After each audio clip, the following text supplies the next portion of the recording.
Hello guys and welcome back to the Motor Recon podcast. I'm your host Adam. I'm joined again today by Rob. What we're going to do today is firstly discuss the new Ferrari Roma.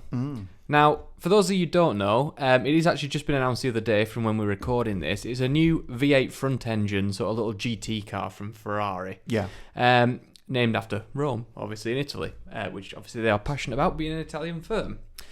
Now, this personally for me, it's not my type of Ferrari, but I know you quite like it, don't you? The design specifically. Yeah, it's interesting, isn't it? I think it's different to what Ferrari offer, and there's no denying that. I think, as in styling-wise, I don't think there's any other Ferrari that quite does it like the Roma. No, and we've discussed this a bit, obviously, off microphone. We can see a lot of other cars that are actually sort of, well, that they've definitely taken design cues from. Like for me particularly, the front of it is very Aston Martin from the side profile, especially from the new Vantage. A lot of people have said that it reminds them a lot of the DB10, the special that they use for Spectre. Yes, and I can see that from the side profile. I also noticed as well that it looks quite a lot like the F-Type in the haunches. Yeah, the rear back. haunches, yeah. Yeah. I also see as well roofline and a few other little bits of the AMG GT. Yeah, I see that too. Very much so. The back of the car is unique. I can't think of another car that looks like it from the back. Neither can I. One thing I'll say about this, again, personally, I don't particularly like this car. I don't know why Ferrari have made it. Well, I know why they've made it, but to me, it doesn't really, I don't know, bring anything new to the market in a way. I don't think it brings anything new, as you say, because as we've discussed with some of the other competitors that we feel that there's styling elements that we see in, it's clear that there's already quite a lot of people in that market already. So I don't think it brings anything new. However, from Ferrari's perspective, as in what they're offering a customer, I think if you're not into the mid-engine loud, mid-engine fast, so shouty styling designs, and you want something that's far more GT road-based, I think this is probably where you would end up going if you wanted a Ferrari. To be fair, like, I know they can have the 812, but that's too powerful and too expensive for a lot of people. Yeah. So this probably does go more towards them. But again, it's still 612 horsepower. It's still not messing around. It's the same engine essentially as what's in the 488. So it is a twin turbo V8. It's got 612 horsepower, like we say, and it'll do 0 to 62 in around 3.4 seconds. Yeah, it's nippy. It's not bad. However, one thing I did like to compare this to, obviously they are basically putting this straight off the bat, pricing wise, against the likes of the DB11. However, performance wise, it's very much V8 Vantage. Well, as you said, technically it has about 100 brake horsepower more than the V8 Vantage. But as you'll soon discover, what that actually equates to on the road speed is very, let's call it marginal. Well, nothing. It's marginal. And it comes back to a previous conversation we had in a podcast episode a little while back, which is when is enough power enough, really? Well, yeah, just to put things in perspective, this car, what I say, would do 0 to 62 in 3.4 seconds. No one is going to complain about that. It is perfectly fast enough with 612 horsepower. However, the Vantage does it in 3.6, but it's 50 grand cheaper, at least. And it's nearly 100 horsepower down. So what are Ferrari doing with that extra 100 horsepower? I think that's just how much you need to get that extra 0.2 of a second out. But what I've always thought is, I don't need that extra 0.2 of a second. Actually, I would rather have, in that situation, I'd probably rather have the 100 horsepower less and have something that's a little bit more manageable. And save 50 grand. But I mean, I'm not I'm not a racing driver. I'm not entirely convinced I'd be able to take care of 600 horsepower Pro Play.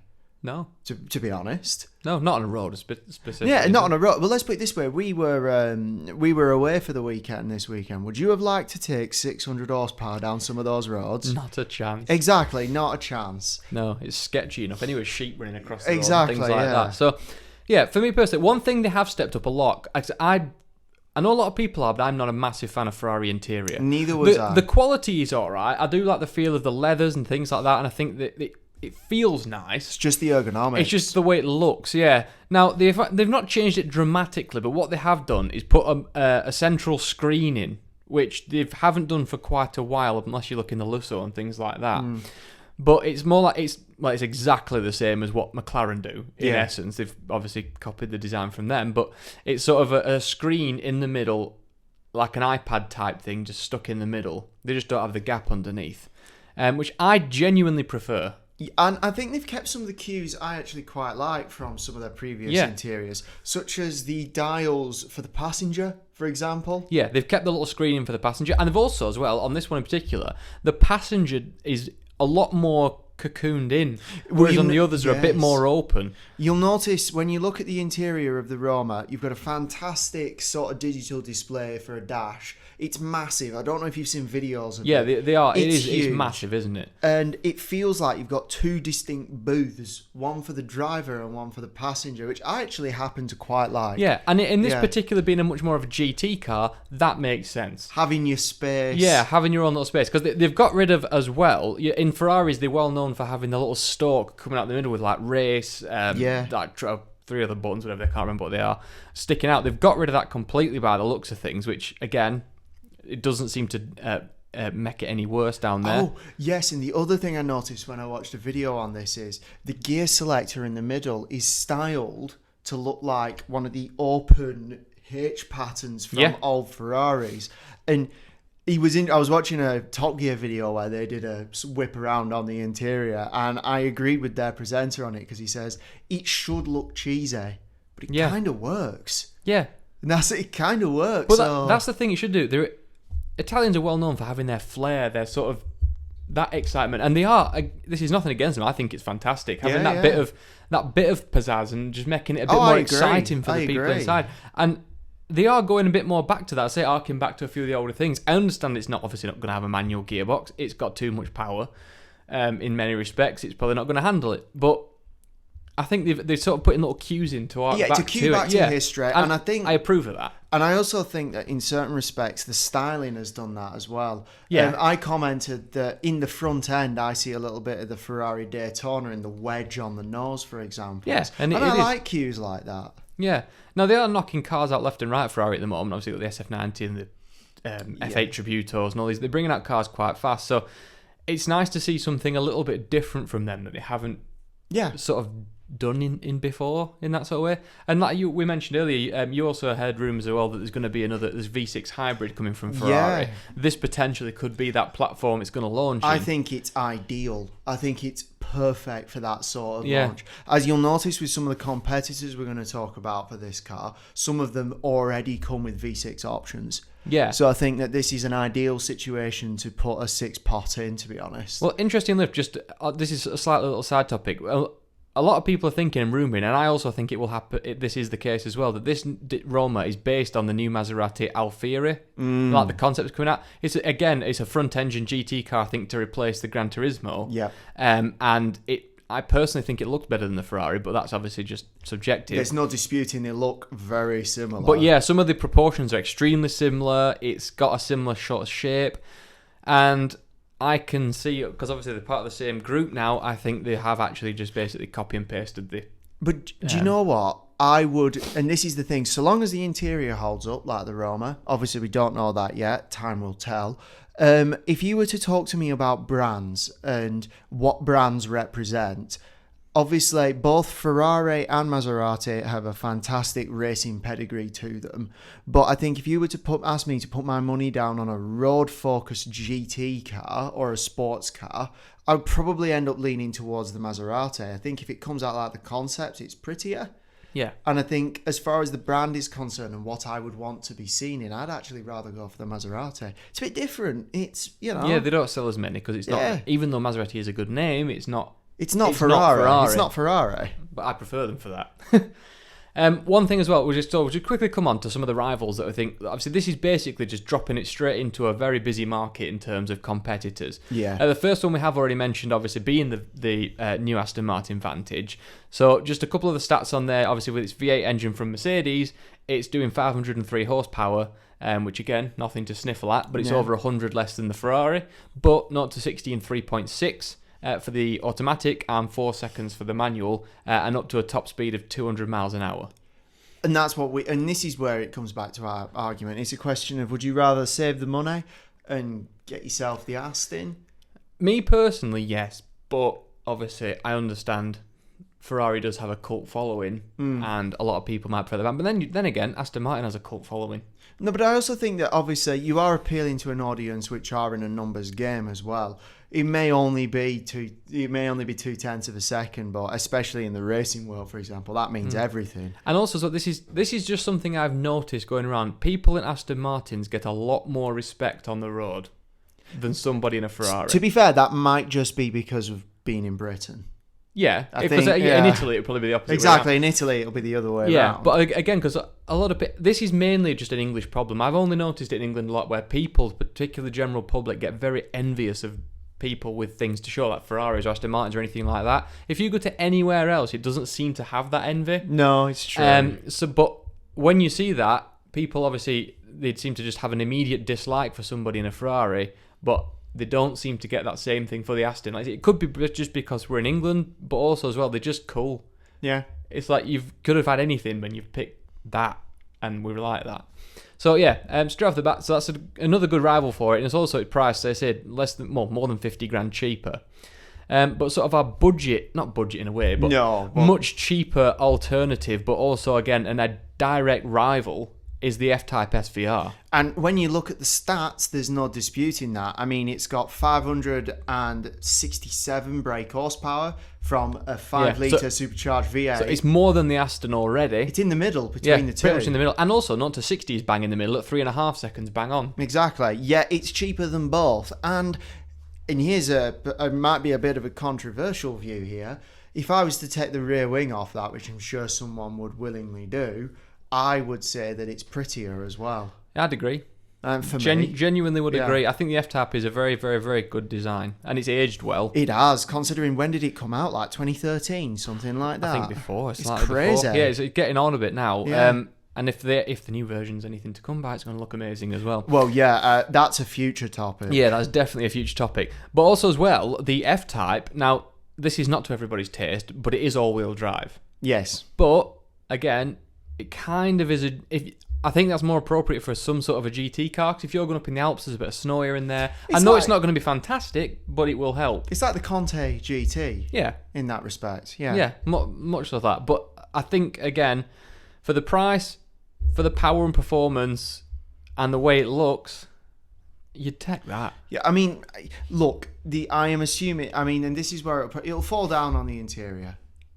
It is getting older. It will be getting dated and quite old. Even still, though, it's not that bad. Leathers and Jaguars are always really nice. It's got the big screen in the middle with the new updated screens. They've put that in. Oh, they put the new screens so it's got in. obviously it's got all your Apple CarPlay. It's got the digital dash and everything. So I don't think it'd be on the same level. No, but it ain't going to be bad. It'll be livable. You're not going to miss anything, I don't think, if you're in there. And obviously, just the obvious rival for this car is the Mercedes AMG GT. Yes. Particularly for the GTS more so than the GTRs and the GT. But so it's 515 horsepower in that. Yeah. And 3.8 seconds. So it is the slowest of the bunch. Mm-hmm. But again, it's not that expensive in comparison. Well, again, but where does it sit in regards to the Aston then? I think it's just slightly cheaper. Yeah, because obviously the Aston only has 503, whereas the GTS will give you 515 brake horsepower. Mercedes have done that intentionally, I think. Well, yeah. You're not going to give somebody specifically when it's a direct rival to your car. Yeah, it's a numbers game, isn't it? But yeah, but again, this is again just subjective. I think it's the worst looking of the bunch. I would agree with that. It's not ugly. No, not by any means, but it's certainly not as stereotypically pretty as some of the other competitors. No, it's not to my. I like it, but compared to them lot, it's not the best at all. Interior wise, it is very similar-ish. It's very up there, though, as in Merc interiors aren't bad. No, I think it'll be better than the Jag. I mean, there's yeah. Well, they're very overrated in my things. A lot of people, especially car reviewers, always bang on about how good Mercedes interior is, and the only person I've ever seen actually point out the obvious flaws is Chris Harris. Yeah, like he's noticed there's cheap bits here and there which is just out of eyesight, but you can touch them and feel them. It's very cheap, but when you're paying that much for a car, you don't want that cheap. No, true. Save it to the bits you can't get to. Yeah, and I think a lot of people just seem to ignore it, and I genuinely don't like the centre interior bits on, not necessarily on this because it's a bit different, but on like the C-classes and S-classes. Yeah. They either have piano black, which is a nightmare, it just gets dusty and covered in fingerprints, or fake wood, and it looks horrible. Yeah, and I mean, yeah. It's not for me. But anyway, that's a whole other ball game. So those are sort of the main rivals, I think, for the Roma. And I think out of the bunch, personally, I would probably end up with the F-Type just because of price and performance. It's up there. And also, I think it's the better looking. I think for me, as you say, I think the F-Type is certainly up there. I think I would want to wait until the Maserati shows itself before I committed to it. Because I know for a fact that if it turns out the way that the sort of the concept photos have been looking, that would very much appeal to me. Well, the thing I genuinely think it will, because the concept photos are such a realistic looking car. Yeah, there's no messing. They look very real. Yeah, it's like basically like the finished product. There's no fancy like laser beam wing mirrors. Yeah, or whatever. No, there's not like 27-inch wheels. Or... Yeah, it looks finised. Yeah. In many respects, and I think so. I think it will come out and it'll look very similar to that. And if it does, credit to them. It looks fantastic, and I honestly, that would probably be that. where my money is. Yeah. And if it is the same, it might not necessarily be the same engine, but if it is a very similar engine to the Ferrari, why would you not take it? Well, I mean, that's the thing. It's not like you. This is the thing. You're not. If it all depends on price.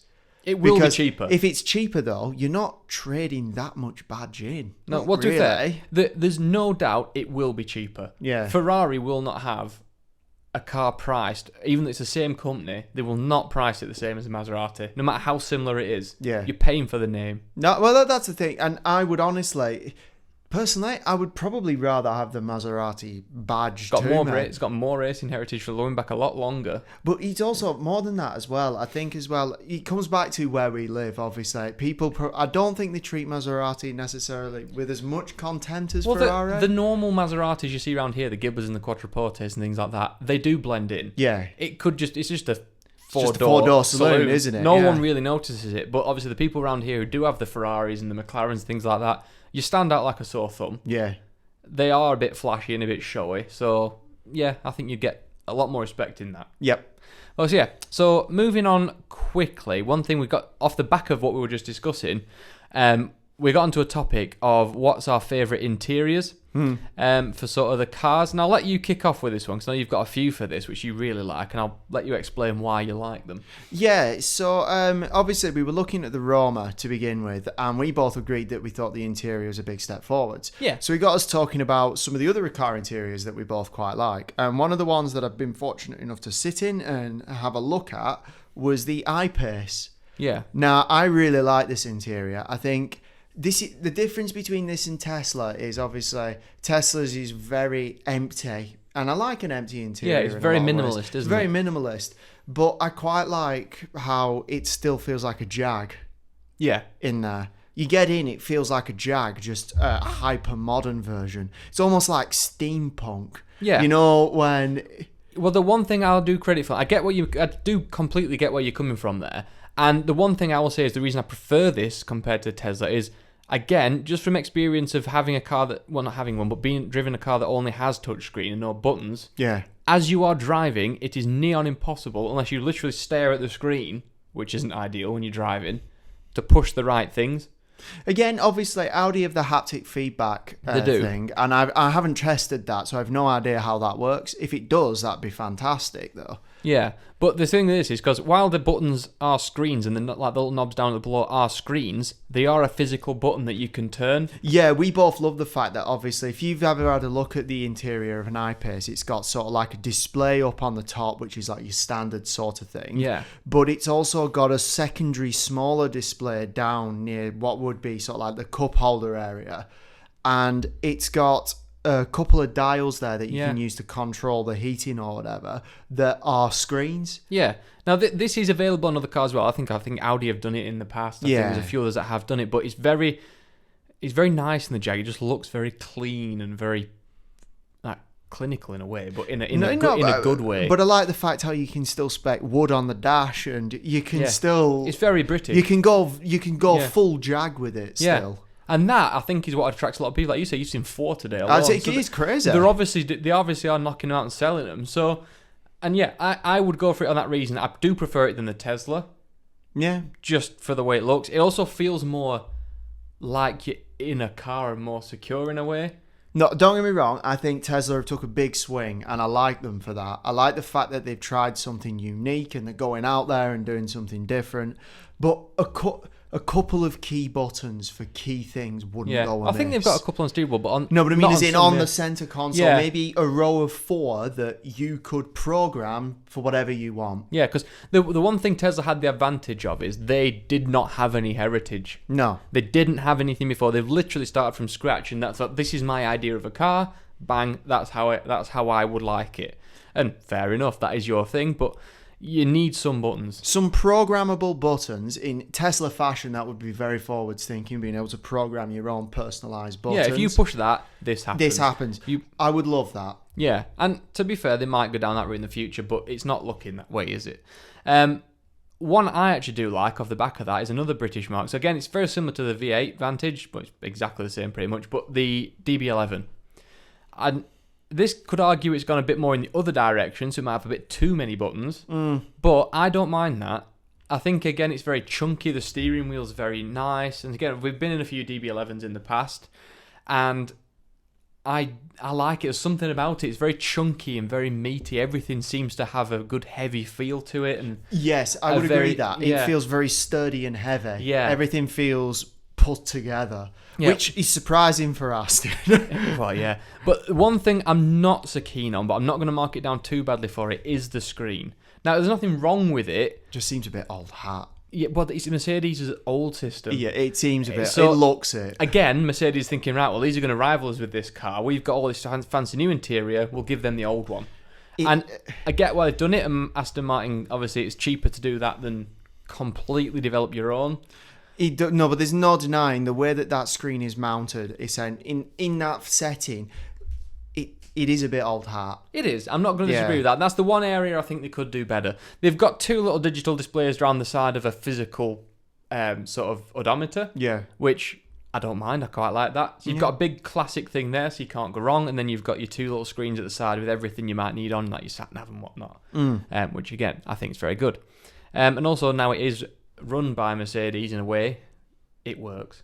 Yeah, no, I'm not disputing. I'm sure it works fine. Yeah. Yeah. So I can't knock them for that, but I like that. So on to your next one. Odd one. I would say an unusual one, I might add, but go odd on. one. When we were at Goodwood, I had a look at the Lotus Elise, and the reason I like the interior of the Lotus Elise is because there's nothing in it, and there is something to be said for that. You're buying an Elise for pure driving pleasure. Yeah, it's unadulterated sort of. This is the essence of what makes a sports car, and the cabin shows it. I love it. Yeah, like it's got a nice sort of billet aluminium gear lever. Everything, as you say, the seats are just thin and hugging and just get bolted straight in. The one thing, the tub is massive compared to the actual. The tub's huge, isn't it? It really does intrude on the sort of space in a way, but I like that. You're sort of sat at an angle in a way, aren't you? Like sat diagonally and pointing into the middle. And when you look at the dials, the physical, the straightforward, the simple, and I think it really suits the car. I think it's come off a Toyota Corolla or something, but I don't really care. No, it's fine. I have to say, there's literally nothing to distract you in there, is there? Just you and the driving thing. And again, I can respect them for that. They don't overcharge, I don't think, either. No, they don't. The base releases are reasonably priced for what you get. So the money's gone into engineering a chassis in a car that is essentially to die for. And I love how that's where the money's gone, because that's their priority. Yeah. And a lot of people do like them, otherwise they wouldn't still be going now. And it's not a bad interior. No, it's not. I'm not going to proclaim it. This is not a car you're going to jump in and do a 1,000-mile drive down to Monaco in. No, this is a car you get in on your Sunday morning. You go for a blast up through the countryside because it's tiny as well. So you can fit it through all the gaps. You can park it open. And if you're blasting down a B road, are you going to be looking at the interior? Nah, no. Yeah, it doesn't matter. So I like it. I would agree. So the next one we actually both love. Yeah, we do. It is the Bullet Mustang. We've mentioned it a couple of times in the past. But what makes this for you? Why do you like this interior? Cue ball gear lever. and that is the only reason. No, I'm joking. No, it's almost the only reason. So this is the Bullet Mustang, the new one. Yeah. We saw it at Goodwood, and again, I got to sit in it, and I absolutely love it. From the digital display, which, if you look at the roundels of the way that the display is, it harks back to the old Mustang, yet it's fully digital. I love the stitching and the fact that it has Bullet written out into the dashboard. Yeah. All the buttons that go behind the gear lever are now switch gear, which is really cool, and cue ball gear lever. Yeah, that alone. Yeah, that alone is. If I could spec that in, I'd have my Fiesta with a cue ball gear lever if they'd have sold it to me. Oh yeah, it just improves everything. It improves everything. Yeah, one thing I'll say again, credit where it's due, a proper handbrake. Yeah, proper handbrake. None of this rubbish clicky button stuff. That's just annoying. I think the interior is brilliant because I think it tours that fantastic line between old and new. It is a hark back to a 60s icon, but they needed it to have the kit in it for the 21st century. Yeah, well, it's got all your Apple CarPlays and sat-nav and whatever you need, but they've integrated the screen so well. Because on the original Mustangs, as you know, like I said, the dashboard goes up, along, down, in the middle, and then up and along again. Yeah. I know why they did that, though. It was and now, especially when you switch the steering wheel from right to left, you've already got the... Yeah, already got the hump. The hump. Yeah, just chuck it over there. So yeah, I think it's really good at arcing back. Everything feels very clunky and big and again, old-fashioned but works. I think old-fashioned's a bit harsh. Old school. Yeah, that's what I meant. So yeah, that is what I meant. Old school is probably where we're at with that. Yeah. And it is actually a digital display. Yeah, that's what it's a digital display out back, but it looks like the original. It's brilliant. Which is how you want it. This leads me on to the next one, which again we saw at Goodwood, but I absolutely loved, which was the Morgan Plus 6. Yeah. Now, I think this is dependent on how you spec it, I will say that. But I think Morgan had a similar issue which Ford had with the Bullet Mustang, which is you have to please a crowd that are looking for an old school interior, but you have to provide something that is more modern to fit in with the world around it. And take Morgan, for example, this new Plus 6. Obviously, they got their straight six engine from BMW and they got the gearbox from BMW too. So you're already starting off with, right, we need a car that has a proper automatic gear selector in it. Yeah. And you're talking about a brand that's been building a similar style for like nearly 80 years now or whatever. Yeah. So they've been able to keep a minimalist interior whilst trying to integrate that sort of modern equipment into it. I think they've done quite a good job, to be honest. They have. And to be honest, I don't mind it too much. I love the fact that the glove box is a piece of netting. Does the trick. Yes, holds it in. But also, again, like you say, it's got the modern little switches and things from a BMW. Personally, I would obviously not probably buy this car. No, neither would I. No. But, yeah, the interior I think is very well done. I think it will please the Morgan purists while also attracting a newer base of customers. Yeah. And that's not an easy thing to do. No, it's very much not. Because, like I say, nothing against the owners, but they usually are older people. Yeah, if you're buying a Morgan, you want a piece of history. Yeah. I think that's obvious. Yeah. But when you're having to put modern engines and modern gearboxes in and you're having to adapt that style to fit in with a modern world, I can't imagine how hard that is. It's much harder than your one, the McLaren has to do. So, one for me, again, I do generally quite like most of the McLaren interiors, and the new GT particularly. I've had a chance to sit in one now. Yeah. And have a little nosy around. The materials compared to the other cars are a big step up. Not that they were bad before. No. But they're a big step up. Like the leather feels so nice to touch. They've got like all the, like on the dashboard in particular and like on the doors, everything just feels quality and really nice sort of feeling. The seats are so much more comfortable than they were before. It feels a lot more spacious. And like I said, the simplistic little design in the middle with the screen, however, you've got key buttons. Yeah. Your key little buttons in the middle where you can do your heating and things like that, which you might just need to quickly adjust on the move. Yeah. Which if it's just a touch screen, might be a bit more difficult. You've got your digital dash again, which it's all you got everything on you need, all your information. You can have your sat nav on it and things like that.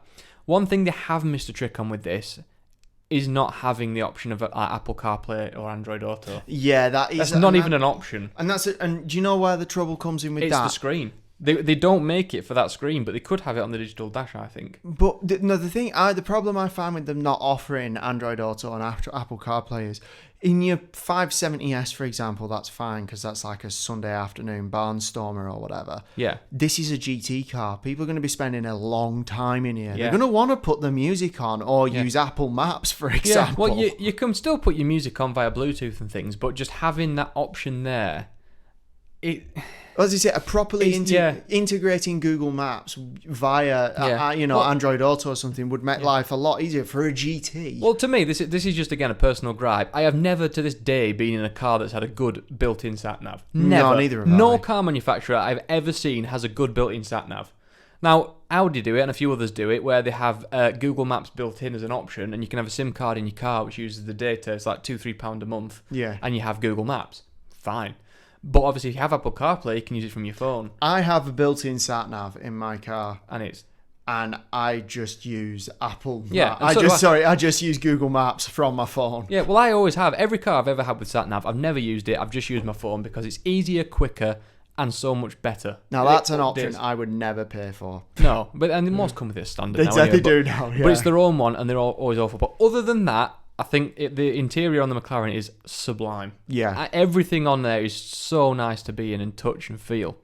Now, one for you. I love this already. Yeah, the last interior, I absolutely love this. It's the Aston Martin Valhalla.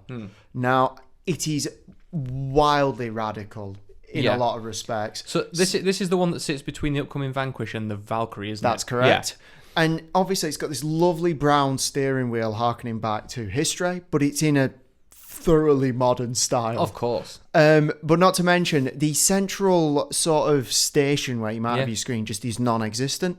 Doesn't exist. No. Just a holder for your phone, where apparently you run the app through your phone that gives you the car's details. Yeah. Saves weight. Genius. Yeah. That's all you need. And also, because 99% of people, like you say, do just clip the phone into a holder anyway, why not utilise that? You have key buttons still. Yeah. They still have a few key buttons, and they have one screen behind the steering wheel that's flat and thin and just does the job. Yeah. I love it. I think it's simplistic. Leather door pulls. Yes. No, but it's sort of like, it's simplistic, but still has a few key buttons that you can press so you're not constantly taking your eyes off the road. It saves a ton of weight by not having that central sort of screen display in the middle. I'm guessing that saves a ton of weight. Oh, it will.